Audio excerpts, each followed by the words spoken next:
these developments we're seeing in the United States, and you can see there in Washington, D.C., this is the formal part of the UHOF, the proceedings. Thousands of military personnel and vehicles and aircraft marching through, flying over the Capitol end.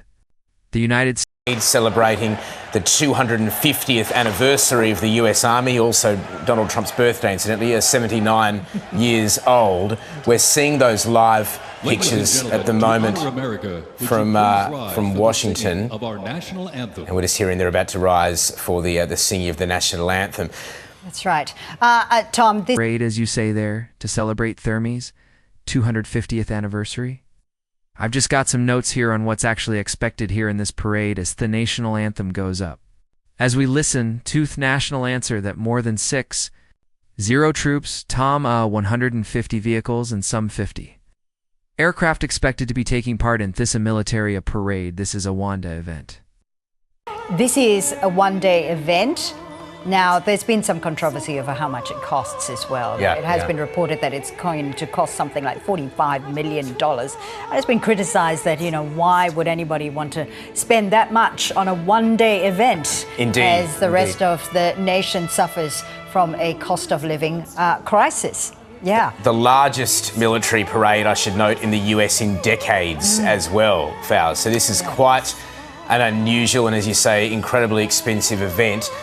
They're the formal proceedings. As this is happening, tens of thousands of Americans feel differently, it seems. They're marching through the, not Washington, I should note, because this is going on, but other major cities in the United States, and the largest protest effort against Donald Trump since his re-election in January. Very much tied to this event, though. They're called the No Kings protests, taking place very much against this backdrop of intensifying fears of political violence. And that comes after we've had other breaking news in the United States this morning. 2 Democratic politicians and their spouses shot in Minnesota just hours before those rallies. That's right. And there you can see there the President Donald Trump there right next to the First Lady Melania Trump. Donald Trump is expected to deliver an address, a nationally televised address a little later in the day after the parade. Do you know what's also interesting is after the aircraft display, 2 parachuters are expected to parachute. It's a flag, right? And hand over a flag to the president, and then he will address the nation. The weather doesn't look so good, though. Doesn't look too good for that, but Flag Day. It does hold out. Indeed, Flag Day as well, marking the day that the decision was made as to what was going to be on the US flag. So. Let's go to our North America correspondent, Cayman Gok there, who's in Washington on the sidelines of that parade. Cayman, I was just watching these pictures coming in a little earlier too, and this really is a showcase and a celebration of the 250 years of the U.S. Army, isn't it? We saw the parade showcasing the history of the Army. What struck out for you in particular? Well, Fausia, during this cross you might see some tanks behind me, but what's stuck out is the sheer volume and prowess of the US military and the US Army. We have seen people dressed up in historic and modern present-day uniforms. We've seen a cavalry unit, artillery units, there's been flyovers, there was even a dog that was barking very cheerfully.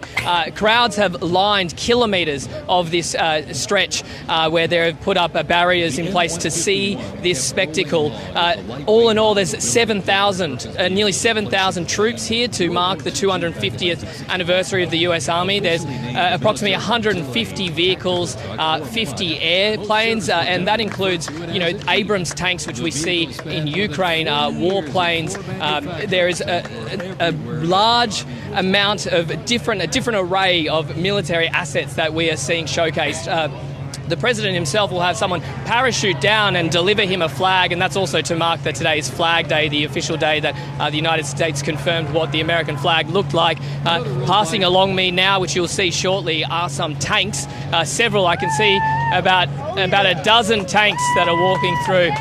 You can actually see the tread on the tanks have been padded, particularly to hopefully protect some of the roads here in DC, because they weigh tons, something 30 tonnes, potentially more from memory, and so they've padded them to try and minimise the damage that they will do on the DC roads, because these roads aren't built for tanks. I actually believe they weigh far more than the number I just said.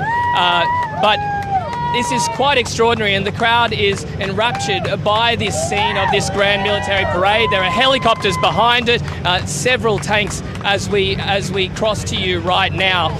But this parade itself will cost a fair bit as well. It's expected up to $45 million US dollars, which is equivalent to about 70 million Australian dollars. And some in America have criticised how much this costs, but many people here I've spoken to have said you can't put a cost on those who've served this country, who've lost their lives for this country, and they want to celebrate this anniversary. But it is also President Donald Trump's 79th birthday here. You can hear the crowd right now as an army man waves to the crowds inside this enormous tank.